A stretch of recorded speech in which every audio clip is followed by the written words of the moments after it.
തന്റെ ആവലാതികൾ ബോധിപ്പിച്ചാൽ, തന്റെ കഷ്ടപ്പാടുകൾ പങ്കുവച്ചാൽ അവിടെ വെച്ച് ആ കഷ്ടപ്പാടുകൾ തീർക്കണം. എന്റെ നിയോജക മണ്ഡലത്തിൽ ആലത്തിയൂരിൽ ഒരു പള്ളിയുണ്ട്. ഞാൻ ഇതിനകം ഒട്ടനവധി പേരെ ആ പള്ളി കമ്മിറ്റിയുമായി ബന്ധപ്പെടുത്തിയിട്ടുണ്ട്. ഒരു വെള്ളിയാഴ്ച ഒരു പിരിവേ ആ പള്ളിയിൽ നടത്താറുള്ളൂ. അർഹതപ്പെട്ട പാവപ്പെട്ട മനുഷ്യനാണോ എന്ന് കമ്മിറ്റി അന്വേഷിക്കും. അത് ഹിന്ദുവാകട്ടെ മുസ്ലിം ആകട്ടെ, അവർക്ക് ഒരു വെള്ളിയാഴ്ച വിശ്വാസികളിൽ നിന്ന് പിരിവ് നടത്തി നൽകും. ഏറ്റവും ചുരുങ്ങിയത് 50,000 രൂപയെങ്കിലും ബന്ധപ്പെട്ട വ്യക്തിക്ക് ലഭിച്ചിരിക്കും. കിണറില്ലെന്ന് പറഞ്ഞ് ആ പള്ളി കമ്മിറ്റിയെ സമീപിച്ചവർക്ക് അവർ കിണർ കുത്തി കൊടുത്തിട്ടുണ്ട്. വീടില്ല എന്ന് പറഞ്ഞ കമ്മിറ്റിയെ സമീപിച്ചവർക്ക് അവര് തന്നെ മുൻകൈയെടുത്ത് വീട് സ്ഥാപിച്ചു കൊടുത്തിട്ടുണ്ട്. ഒരു ആരാധനാലയം എങ്ങനെയാവണം എന്ന ചോദ്യത്തിന്റെ ഉത്തരം എന്റെ സുഹൃത്തു കൂടിയായിട്ടുള്ള അമീൻ നേതൃത്വം നൽകുന്ന ആലത്തിയൂരിലെ ആ പള്ളി കമ്മിറ്റി, ആ മസ്ജിദ് ഏറ്റവും നല്ല ഉദാഹരണമാണ്. നമ്മളുടെ നാട്ടിൻപുറങ്ങളിലെ പള്ളി കമ്മിറ്റികൾ വ്യവസ്ഥാപിതമായി പ്രവർത്തിച്ചാൽ ഇങ്ങനെ ഒരുപാട് ആളുകളെ സഹായിക്കാൻ കഴിയും. സർക്കാരിന്റെ സഹായത്തോടുകൂടി വീട് വെക്കാൻ വേണ്ടി മുതിരുന്നവരെ എന്തുകൊണ്ട് പള്ളി കമ്മിറ്റികൾക്ക് സഹായിച്ചുകൂടാ? എന്തുകൊണ്ട് ക്ഷേത്ര കമ്മിറ്റികൾക്ക് സഹായിച്ചുകൂടാ? എന്തുകൊണ്ട് ചർച്ച് കമ്മിറ്റികൾക്ക് സഹായിച്ചുകൂടാ? അത്തരത്തിലുള്ള ഒരു സഹായം നമ്മളുടെ ഭാഗത്ത് നിന്ന് ഉണ്ടായാൽ പാവപ്പെട്ടവരെ സംബന്ധിച്ചിടത്തോളം അത് വലിയൊരു ആശ്വാസമാകും.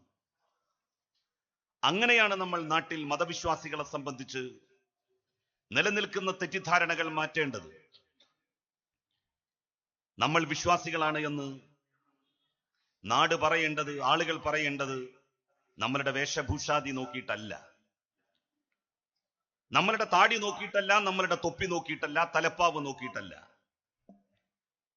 എന്നെ പോലെയുള്ള പബ്ലിക് സർവന്റ് പൊതുപ്രവർത്തകന്മാരെ സംബന്ധിച്ച് നാട്ടിലെ നാനാജാതി മതസ്ഥർ പറയണം, അദ്ദേഹം അഴിമതി നടത്തില്ല, 10 പൈസ കൈക്കൂലി വാങ്ങില്ല, തനിക്ക് ചെയ്യാൻ പറ്റുന്ന കാര്യമാണെങ്കിൽ ആർക്കാണെങ്കിലും ചെയ്തു കൊടുക്കും, ആളുകളെ ബുദ്ധിമുട്ടിക്കില്ല. Because he is a Muslim public servant. എന്തുകൊണ്ടെന്നാൽ അയാൾ ഒരു മുസ്ലിമായ പൊതുപ്രവർത്തകനാണ്. അങ്ങനെ എന്തുകൊണ്ടാണ് എന്നെ പോലുള്ള ആളുകൾക്ക് പറയിപ്പിക്കാൻ കഴിയാത്തത്?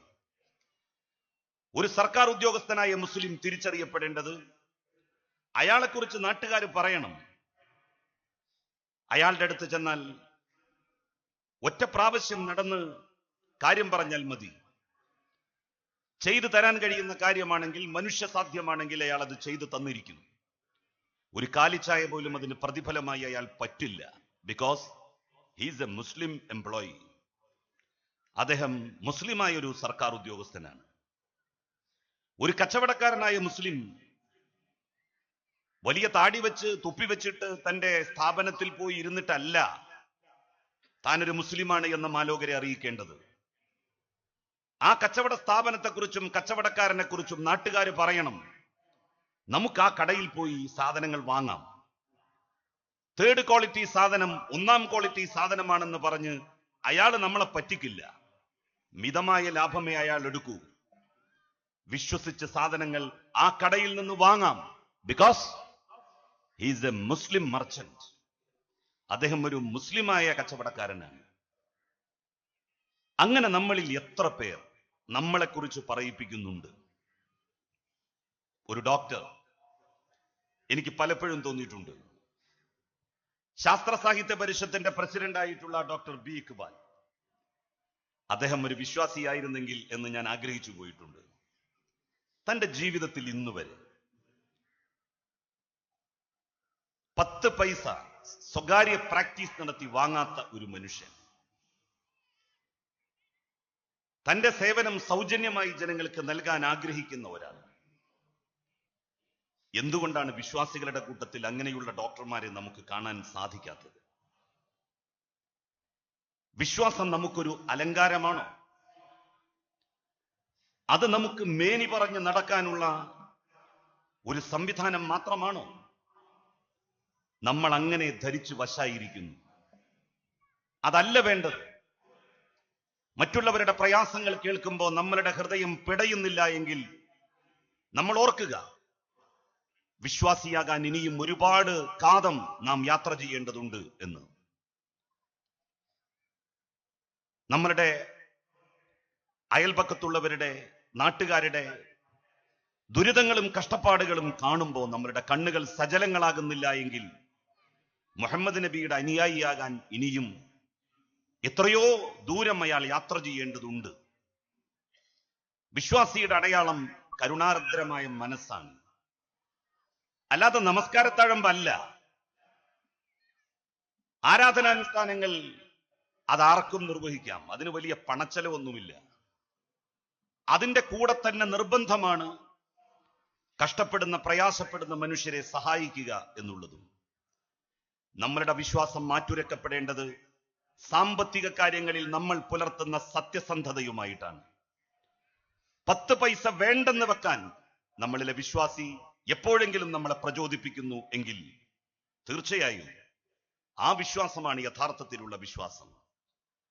ഒരിക്കൽ മുഹമ്മദ് നബിയോട് ചോദിച്ചു, പ്രവാചകരെ, ഞങ്ങൾ എങ്ങനെയാണ് ഒരു മുസ്ലിമിനെ തിരിച്ചറിയുക?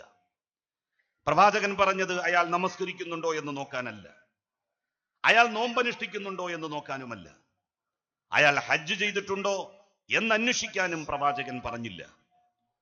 1000 രൂപ നിങ്ങൾ കടം കൊടുത്തു നോക്കൂ ഒരാൾക്ക്, എങ്കിലറിയാം അയാൾ ഒരു മുസ്ലിം ആണോ അല്ലയോ എന്ന്. സാമ്പത്തിക കാര്യത്തിൽ സത്യസന്ധത പുലർത്താത്ത ഒരാൾക്ക് എത്ര വലിയ നമസ്കാരക്കാരനായാലും നോമ്പുകാരനായാലും വിശ്വാസിയുടെ പട്ടികയിൽ കടന്നുകൂടാൻ സാധിക്കില്ല.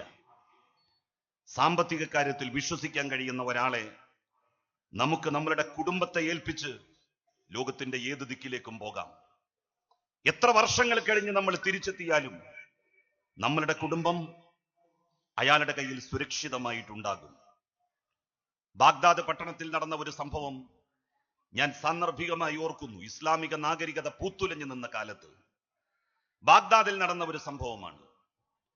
ഒരു ജൂത മതവിശ്വാസി ആളുകൾ കൂടുന്ന മാർക്കറ്റിന്റെ സമീപത്ത് വന്നു നിന്നുകൊണ്ട് ഉറക്കെ വിളിച്ചു പറയുകയാണ്, എനിക്ക് ബാഗ്ദാദ് പട്ടണത്തിന്റെ ഇന്നാലിന്ന സ്ഥലത്ത് കുറച്ച് സ്ഥലവും അതിലൊരു വീടുമുണ്ട്, അത് ഞാൻ വിൽക്കാൻ ആഗ്രഹിക്കുന്നു.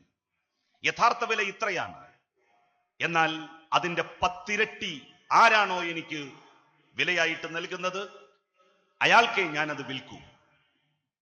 കൂടി നിന്ന ആളുകൾ അദ്ദേഹത്തോട് ചോദിച്ചു, നിങ്ങൾ എന്തുകൊണ്ടാണ് നിങ്ങളുടെ പുരയിടത്തിന് യഥാർത്ഥ വിലയുടെ 10 ഇരട്ടി വർദ്ധിപ്പിച്ചു പറയുന്നത്? അയാൾ പറഞ്ഞു, എന്റെ വീടിന്റെ ചുറ്റും താമസിക്കുന്നത് ഒരുപറ്റം മുസ്ലിങ്ങളാണ്. നിങ്ങൾക്ക് നിങ്ങളുടെ കുടുംബത്തെ ആ വീട്ടിലാക്കി ലോകത്തിന്റെ ഏത് ദിക്കിലും പോകാം. എത്ര വർഷങ്ങൾ കഴിഞ്ഞ് നിങ്ങൾ തിരിച്ചെത്തിയാലും നിങ്ങളുടെ കുടുംബവും നിങ്ങളുടെ സ്വത്തും അവിടെ സുരക്ഷിതമായിട്ടുണ്ടാകും. ഇസ്ലാമിക നാഗരികത പൂത്തുലഞ്ഞ കാലത്ത് മുസ്ലിം സമൂഹത്തെക്കുറിച്ച് സഹോദര സമുദായം വെച്ചു പുലർത്തിയിരുന്ന സമീപനമായിരുന്നു അത്. നമ്മളുടെ അയൽക്കാരായിട്ടുള്ള സഹോദര മതസ്ഥർ നമ്മളെക്കുറിച്ച് ഇന്ന് അങ്ങനെ പറയുമോ? കിട്ടിയ വിലക്ക് തന്റെ പുരയിടം വിറ്റ് പോകാനാണ് പലരും ശ്രമിക്കുന്നത്. എന്തുകൊണ്ട് എന്ന് നെഞ്ചത്ത് കൈവച്ചുകൊണ്ട് ഞാനും നിങ്ങളും ആലോചിക്കണം. ഞാൻ എന്നെ മാറ്റി നിർത്തിയല്ല സംസാരിക്കുന്നത്, എന്നെയും കൂടി പ്രതിക്കൂട്ടിൽ നിർത്തിയാണ് ഞാൻ പറയുന്നത്. ആ ഒരു തലത്തിലേക്ക് വലിയ ഒരു ഔന്നിത്യബോധത്തിലേക്ക് നമുക്ക് ഉയർന്ന് പ്രവർത്തിക്കുവാൻ കഴിയണം. അവിടെയാണ് നമ്മൾ വിശ്വാസിയാണോ അല്ലയോ എന്ന് തീരുമാനിക്കപ്പെടുന്നത്. ഏറ്റവും വലിയ നിക്ഷേപം എന്താണ് എന്ന ചോദ്യത്തിന്റെ ഉത്തരം ലളിതമാണ്. മറ്റുള്ളവരെ സഹായിക്കാൻ വേണ്ടി നമ്മൾ ചെലവാക്കുന്ന ഓരോ നയാ പൈസയുമാണ് ലോകത്തിലെ ഏറ്റവും വലിയ നിക്ഷേപം. അതതിന്റെ പലിശയും കൂട്ടുപലിശയും അടക്കം ജീവിതത്തിൽ നമുക്കല്ലെങ്കിൽ നമ്മളുടെ മക്കൾക്ക് അല്ലെങ്കിൽ അവരുടെ മക്കൾക്ക് തിരിച്ചു കിട്ടുമെന്നുള്ള കാര്യത്തിൽ സംശയം വേണ്ട. ഒരുപാട് ആളുകളെ ഞാൻ കണ്ടിട്ടുണ്ട്, അവര് നല്ല സഹായം പലർക്കും ചെയ്യുന്നത് ഞാൻ കേട്ടിട്ടുണ്ട്. ഞാൻ അവരോട് ചോദിച്ചിട്ടുണ്ട്, എന്തിനാണ് ഇത്ര വലിയ സഹായം അവർക്ക് ചെയ്യുന്നത്? അതിനവർ നൽകുന്ന മറുപടി, ഞാൻ എന്നീ നിലയിലായത് അവന്റെ പിതാവ് അല്ലെങ്കിൽ അവന്റെ വല്യുപ്പ അല്ലെങ്കിൽ അവന്റെ വല്യുമ്മ എന്നെ സഹായിച്ചതുകൊണ്ടാണ്. ഞങ്ങൾ പട്ടിണി കിടന്ന കാലത്ത് ഞങ്ങൾക്ക് ഒരുപാട് ഭക്ഷണം തന്നിട്ടുണ്ട് ആ കുടുംബം. എനിക്ക് ഗൾഫിൽ പോകാൻ പണമില്ലാതെ വന്ന സന്ദർഭത്തിൽ എന്നെ സഹായിച്ചിട്ടുണ്ട് അവന്റെ പിതാവ്, ലാഭേച്ഛ കൂടാതെ. അതുകൊണ്ട് അവർക്ക് എന്തെങ്കിലും വന്നാൽ സഹായിക്കുക എന്നുള്ളത് എന്റെ ചുമതലയാണ്. അതുകൊണ്ടാണ് ഞാൻ പറയുന്നത്, മറ്റുള്ളവർക്ക് വേണ്ടി നമ്മൾ ചെയ്യുന്ന ഒരു നയാ പൈസയുടെ നിക്ഷേപമാണെങ്കിലും അതാണ് ലോകത്തിലെ ഏറ്റവും വലിയ നിക്ഷേപം. അത് തിരിച്ചു കിട്ടും നമുക്ക്, നമ്മളുടെ മക്കൾക്ക്, അവരുടെ മക്കൾക്ക്. ഒരു സംശയവും വേണ്ട. പീപ്പിൾസ് ഫൗണ്ടേഷൻ ഇങ്ങനെ ഒരു വലിയ പരിപാടി തയ്യാറാക്കിയിരിക്കുന്നു. സംസ്ഥാനത്തിന്റെ വിവിധ ഭാഗങ്ങളിൽ നിരവധി വീടുകൾ ഇതിനകം നിർമ്മിച്ചു കൊടുത്തു എന്ന് MI അബ്ദുൽ അസീസ് സാഹിബ് പറയുകയുണ്ടായി. 1000-ലധികം വീടുകൾ നിർമ്മിച്ചു കൊടുക്കുവാനാണ് ലക്ഷ്യമിടുന്നത് എന്നും അദ്ദേഹം ഉണർത്തി. ഞാൻ നേരത്തെ സൂചിപ്പിച്ചതുപോലെ സംസ്ഥാന ഗവൺമെന്റിന്റെ സമ്പൂർണ്ണ പാർപ്പിട പദ്ധതിയുമായി ഈ പീപ്പിൾസ് ഫൗണ്ടേഷന് സഹകരിക്കാം. നമുക്ക് ഒരുപാട് ആളുകൾക്ക് വീടുണ്ടാക്കി കൊടുക്കാം. ഇത്തരം ഒരു സൽകൃത്യത്തിന് മുന്നോട്ട് വന്ന പീപ്പിൾസ് ഫൗണ്ടേഷനെ ഞാൻ അഭിനന്ദിക്കുന്നു. ബഹുമാന്യനായ സയ്യിദ് മുനവ്വർ അലി ശിഹാബ് തങ്ങളും വേദിയിലെത്തിയിട്ടുണ്ട്. അദ്ദേഹവും ഈ ചടങ്ങിൽ പങ്കെടുക്കേണ്ട വ്യക്തിയാണ്. ആതുര സേവന രംഗത്ത് ഒരുപാട് കാര്യങ്ങൾ നമുക്ക് ഒരുമിച്ച് നിന്നാൽ ചെയ്യുവാൻ കഴിയും. തെക്കൻ മേഖലയിൽ സർക്കാരിന്റെ സഹായം ഉപയോഗപ്പെടുത്തി ഇത്തരത്തിലുള്ള പദ്ധതികൾ വിജയകരമായി പല NGOസും പല മതസംഘടനകളും വീട് വെച്ചു കൊടുക്കുന്ന പദ്ധതികൾ വിജയകരമായി നടന്നു വരുന്നുണ്ട്. ഇത്തരത്തിലുള്ള സർക്കാർ പദ്ധതികളോട് സഹകരിച്ചാൽ ഒരാൾക്ക് വീട് വെച്ചു കൊടുക്കുന്നതിന് പകരം 3 പേർക്ക് നമുക്ക് വീട് വെച്ചു കൊടുക്കാനാകും. സഹായം എന്ന് പറയുന്നത് സാമ്പത്തിക സഹായം മാത്രമല്ല. എന്ത് കാര്യമുണ്ടെങ്കിലും ആളുകൾ ആദ്യം സാമ്പത്തിക ശേഷിയുള്ള ആളുകളെ സമീപിക്കും. അവർ കൊടുക്കും അവരുടെ സാമ്പത്തിക ശേഷി അനുസരിച്ച്. നമ്മളുടെയൊക്കെ വിചാരം സാമ്പത്തികമായിട്ട് സഹായിക്കാൻ കഴിയുന്നത് മാത്രമാണ് സഹായം എന്നാണ്. നല്ല അധ്വാനിക്കാൻ ശേഷിയുള്ളവൻ എന്തുകൊണ്ടാണ് ഒരു വീട് നിർമ്മാണത്തിന് ഒരു ദിവസത്തെ തന്റെ അധ്വാനം സഹായമായി നൽകാത്തത്? അത് സഹായമല്ലേ? അതിനെക്കുറിച്ച് ആരും ചിന്തിക്കാറില്ല.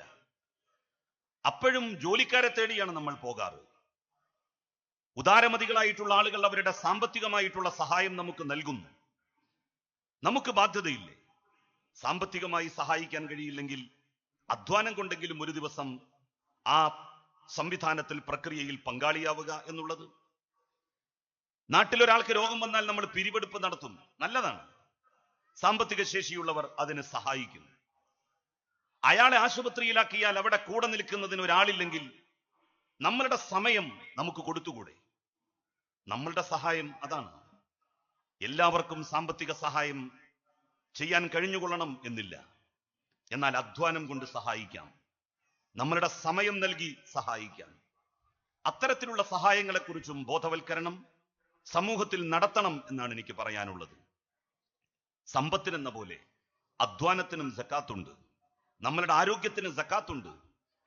ആ സക്കാത്ത് നമ്മൾ എത്ര പേർ കൊടുക്കാൻ തയ്യാറാകുന്നുണ്ട്? സമയത്തിന് സക്കാത്തുണ്ട്.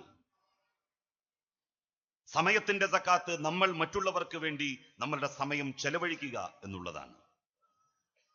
അങ്ങനെ ഒരു രൂപത്തിലേക്ക് സഹായത്തിന്റെ തലങ്ങളെ ഉയർത്തിക്കൊണ്ടുവരാൻ നമുക്ക് കഴിയണം എന്ന എൻ്റെ വിനീതമായ അഭിപ്രായം ഇവിടെ ഞാൻ രേഖപ്പെടുത്തുകയാണ്.